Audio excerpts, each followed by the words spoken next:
कल हुआ एक मुकाबला कराची में जहां पे साउथ अफ्रीका और अफगानिस्तान आमने सामने हुए और साउथ अफ्रीका बड़ी थ्रेटनिंग टीम लग रही है एंड दे आर शोइंग कि हाँ जी वो भी कहीं टॉप पे एंड कर सकते हैं। बात होगी उस मैच के हवाले से भी। मैं हूं सवेरा पाशा और मेरे साथ मौजूद है हाफिज मोहम्मद इमरान। और बिल्कुल सवेरा, 29 साल बाद अगर पाकिस्तान में आईसीसी का इवेंट हो रहा है तो ये पाकिस्तान के लिए खुश आइंदा। और आज 29 साल के बाद 1996 में वर्ल्ड कप का फाइनल वो आखिरी मैच था जिसमें ऑस्ट्रेलिया और श्रीलंका आमने सामने आई थी, जिसमें श्रीलंका ने कामयाबी हासिल की थी। और आज 29 साल के बाद लगभग पाकिस्तान में ऑस्ट्रेलिया और इंग्लैंड जिंदा दलाने लाहौर शहर में आमने सामने आ रही हैं। तो ये एक तारीखी लम्हा है लाहौर के लिए भी।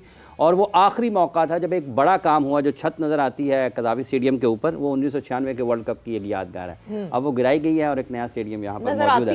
नज़र आती थी, अब नहीं आ रही है। तो ये वो चीज़ें जिन पर गुफ्तगू करेंगे। ऑस्ट्रेलिया इंग्लैंड का मैच है। अफगानिस्तान ने कामयाबी हासिल नहीं की है और जनूबी अफ्रीका ने कामयाबी हासिल की। अफगानिस्तान से बहुत सारे लोगों को उम्मीदें थी, क्यों वो अच्छा खेल नहीं पेश कर पाए हैं, इस पर बात करेंगे। हमारे साथ स्टूडियोज में तशरीफ़ फरमाया पाकिस्तान के टेस्ट क्रिकेटर जनाब एजाज़ अहमद साहब। अस्सलाम वालेकुम एजाज़ साहब। वालेकुम अस्सलाम। बहुत बहुत शुक्रिया आपका। साबिक़ कप्तान पाकिस्तान क्रिकेट टीम मोहम्मद यूसुफ साहब भी हमारे साथ। अस्सलाम वालेकुम यूसुफ। वालेकुम अस्सलाम। हाफिज़ जी मुबारक हो।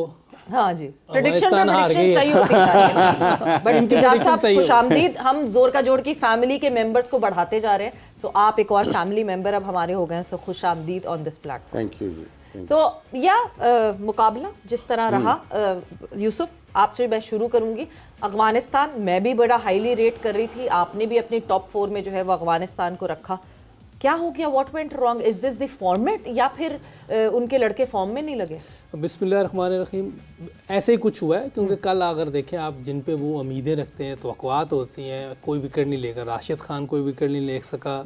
नूर अहमद, उसने मेरा 70+ रन दिए, वो भी इतनी अच्छी बॉलिंग नहीं कर सके क्योंकि उन्होंने स्पिन से दूसरी टीमों को अंडर प्रेशर करना होता है, तो उधर ही वो नहीं कर सके। बॉलर उनका फजल एक है, वो भी शायद उस तरह कल बॉलिंग नहीं कर सके जो होनी चाहिए। 315 रन गो के इतने रन नहीं आजकल की क्रिकेट में। अगर आप देखें कि जो रूल्स हैं, इतने रन बनने चाहिए। पहले भी इतने रन बन जाते थे।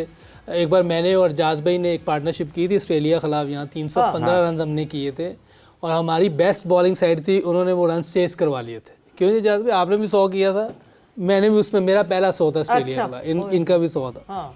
तो उस वक्त 300 रन चेज हुए थे। तो आजकल तो वैसे ही बहुत आसान हो गया। 2 नए बॉल हैं, 5 फील्डर अंदर हैं। बैटिंग में भी कोलैप्स हुआ है इनके। वो गुरबाज से तवक्कुआत हैं, वो भी 6 रन 12 बॉल पे, कोई वैसी। इनमें महज से इनका कैप्टन थोड़ी सी उसने दिखाया है, लेकिन ओवरऑल देखा जाए तो कंप्लीट वो टीम कल अपनी उस शेप में नजर नहीं आई जो 2023 के वर्ल्ड कप में नजर आ रही थी। कैप्टन ने तो कुछ भी नहीं किया। एक रहमत शाही थे जो कि कैप्टन रहमत शाह नहीं है। नहीं कैप्टन नहीं है, रहमत शाह जो है शाहिद है। शाहिद, सारे नाम एक जैसे ही हैं। सिर्फ जो है वो रहमत शाह नहीं, जो है वो कुछ अलग दिख रहे थे वो। बट मैच समरी पे हम नजर डाल लेते हैं और फिर उस कॉन्वर्जेशन को आगे बढ़ाएंगे। सो मैच समरी आपके सामने स्क्रीन पर जी। मैच समरी कुछ इस तरीके से है कि अगर आप कल के होने वाले मैच में, जिसमें जनूबी अफ्रीका और अफगानिस्तान आमने सामने थे, रिकल्टन ने 103 रन स्कोर किए, बवूमा 58 रन कर पाए और उसके साथ मार्करम के 52 बड़े शानदार रन्स नज़र आते हैं। वर्नर डूसन की भी 50 है। रहमत ने जब आप इनको देखते हैं तो नबी के 51 रन्स पर 2 विकेटें, अजमतुल्लाह ने 39 रन देकर 1 विकेट हासिल की, फजल फारूकी 59 पर 1 विकेट हासिल कर सके, नूर के 65 रन और उनको 1 विकेट मिली। इसके जवाब में 208 रन बना सकी अफगानिस्तान की टीम। रहमतुल्लाह 90 रन, राशिद के हैं 18 रन, अजमतुल्लाह के 18 और उसके बाद इब्राहिम के हैं 17 रन। 43.3 ओवर्स में आउट हो गई अफगानिस्तान की टीम। रबाडा ने 3 विकेटें हासिल की 36 रन के एवज। मुल्डर ने 36 रन के एवज 2 विकेटें हासिल की।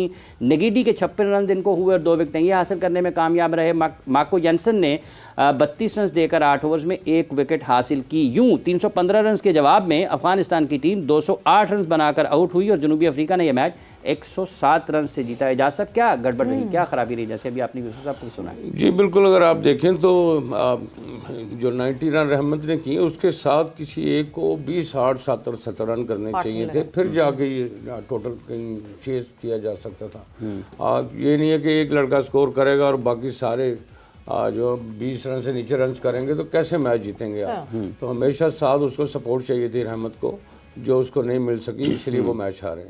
अच्छा, जहां हम बात कर रहे हैं बॉलिंग जो है, हमेशा हमने ये देखा है कि फ्री फ्लो बैटिंग रहती है अफगानिस्तान की। अफगानिस्तान एक ऐसी टीम है जो कि स्लोली एंड ग्रेजुअली उसको टेम किया है, वरना वो T20 के वाइल्ड हॉर्सेस थे, इनको टेम करना पड़ा ODI में खेलने के लिए। बट बॉलिंग हमेशा एक सपोर्ट रहता है अफगानिस्तान की टीम का। पर साउथ अफ्रीका के अगेंस्ट ऐसा लगा कि बॉलिंग तो कुछ कर ही नहीं पा रही थी, अपनी मर्जी से शॉट्स लग रहे थे। हाँ जी, जहां बैट सिलेक्शन ऑफ शॉट हुई वहां विकेट निकली। जी बिल्कुल ऐसे ही है, क्योंकि उनके पास जो ना स्पिनर्स बहुत अच्छे स्पिनर्स हैं, लेकिन ये है कि वो पहले बैटिंग की है साउथ अफ्रीका ने, तो पिच भी जो है वो फ़र्क होती है। सेकंड टाइम थोड़ा सा बॉल टर्न भी होता है लेकिन पहले बॉलिंग की है, इसलिए मेरा ख्याल है वो स्पिन को सपोर्ट नहीं मिल सकी जो मिलनी चाहिए थी। और चेज़ करने में भी अफ़गानिस्तान हमेशा उसको मुश्किल होती है चेज़ करने में भी, क्योंकि उस तरह गेम अवेयरनेस नहीं है उनको जिस तरह होनी चाहिए आजकल की इंटरनेशनल क्रिकेट में जो रिक्वायर्ड है आजकल। और लॉन्गर फॉर्मेट में यूसुफ, ये आपको लगता है कि ये चेस करना एक ये आर्ट है? जब आप रन्स पर रन्स करते हैं तो ये भी एक स्किल है ख़ास किस्म की, और उसमें भी महारत नहीं अभी रखते उतनी ज़्यादा। देखिए, बैटिंग आते आते टाइम लगता है, बहुत टाइम लगता है आते आते। बॉलिंग तो आप देखें छोटी उम्र के लोग भी अच्छी कर लेते हैं, लेकिन बैटिंग में टाइम लगता है। एक सचिन के अलावा मैंने नहीं किसी को देखा कि छोटी उम्र में इतना अच्छा खेल रहा हो। वो एक वाहिद प्लेयर था, लेकिन बैटिंग सीखते सीखते एक टाइम लगता है। 28, 29, 30 साल तक ज़रा पीक आती है आपकी। और इनको चेस करने में मुश्किल इसलिए भी होती है क्योंकि T20 क्रिकेट बहुत ज़्यादा खेलते हैं।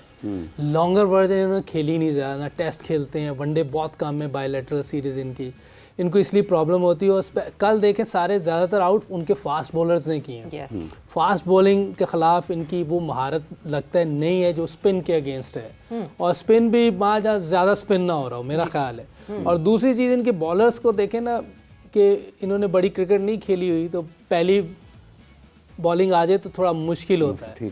पास्ट में जो प्लेयर गुजरे हुए हैं, शेन वॉर्न, सकलैन मुश्ताक, मुरलीधरन, ये पहली में भी मुश्किल डालते थे क्योंकि एक वर्ल्ड क्लास स्पिनर थे। तो अभी तक ये वर्ल्ड क्लास बनने के लिए आपको टेस्ट क्रिकेट में परफॉर्म करना पड़ेगा। T20 की क्रिकेट और है, वो लीग क्रिकेट और क्रिकेट है। ये असल क्रिकेट है, या टेस्ट क्रिकेट असल क्रिकेट है जब प्रेशर होता है। तो प्रेशर में आपने किसी टीम को गिराना है तो उसके लिए आपको स्किल लेवल बहुत हाई स्टैंडर्ड का होना चाहिए। बिल्कुल बिल्कुल। बट आपके जवाब की शुरुआत में जो आपने बोला ना, मैं तो मेरा दिमाग वहीं अटक गया था कि 29 और 30 साल में एक बैटर फ्लरिश होता है।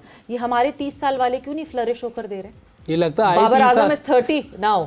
क्यों नहीं वो फ्लरिश हो? तो मतलब वो जहां से स्टार्ट किया था, देखिए बाबर आजम की trajectory should have been very high up till now. जहां से स्टार्ट किया था, he is highly ranked rate. 30 साल के होते होते तो he should have been the most experienced and the most reliable batter of Pakistan, which he is not. तो ये हमारे वाले रिवर्स गियर में क्यों जा रहे हैं? अनफॉर्चुनेट होना नहीं चाहिए ऐसे, क्योंकि ये तो अब आपकी पीक है, इसमें तो आपने अच्छा, इसमें एक इसमें शामिल कर लें एक चीज़।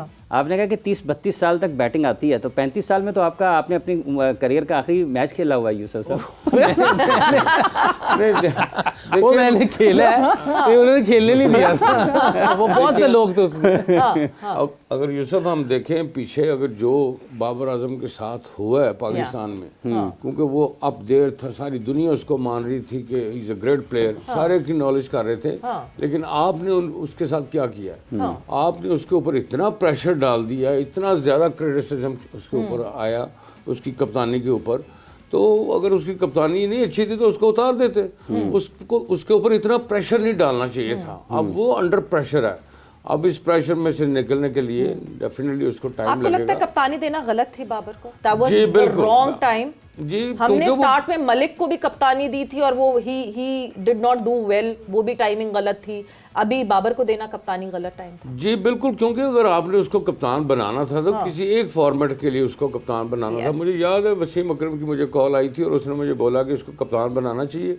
मैंने कहा यार बड़ी अच्छी क्रिकेट खेल रहा है वो, बड़ा अच्छा जा रहा है, उसकी परफॉर्मेंस बड़ी ज़बरदस्त जा रही है, तो उसको कप्तान ना बनाए। अगर बनाना भी है तो किसी एक फॉर्मेट के लिए बनाइएगा। ये नहीं है कि उसको तीनों कप्तानी दे दी, 2020 की भी, वनडे की भी, टेस्ट मैच की। इतना ज़्यादा प्रेशर बिल्ड कर दिया उसके ऊपर।